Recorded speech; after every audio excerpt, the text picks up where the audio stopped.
Bonjour, merci pour cette invitation. Alors, ma thèse, elle a porté sur les changements sociaux environnementaux au nord du Bénin. Donc, le nord du Bénin, c'est situé dans l'Afrique soudano-sahélienne et c'est environ deux tiers du Bénin. Et donc, depuis les indépendances, depuis les années 1960, euh, la plupart des pays de l'Afrique ont connu un certain nombre de changements. Donc, on parle là des changements climatiques, des sécheresses des années 70-80. Ensuite, dans les années 90, il y a eu une reprise des précipitations. Alors que les chercheurs avaient parlé de l'avancée du désert, d'autres ont plutôt parlé du reverdissement de l'Afrique.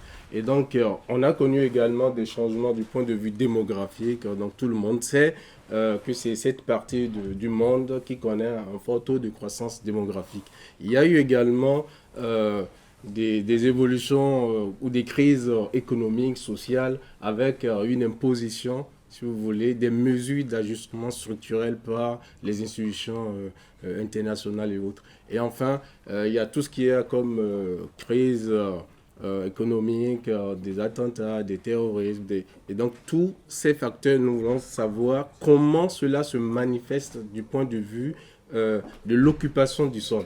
Et donc, euh, comme on a affaire aujourd'hui aux images de télédétection, donc aux satellites, on a pu mettre en évidence l'évolution de la couverture lumineuse de la déforestation depuis les années 1970. Et donc, en géographie, il y a une question essentielle que l'on se pose, c'est de chercher à savoir pourquoi de tels changements ici et par ailleurs. Donc, ce qui nous amène donc à rechercher les causes démographiques, économiques et autres. Et on s'est aperçu que, contrairement à ce qu'on peut rencontrer dans la littérature, la croissance démographique n'est pas, si vous voulez, à l'échelle globale, elle peut expliquer le recul de la couverture lumineuse et autres, mais à une échelle locale, vous verrez des diversions pareilles.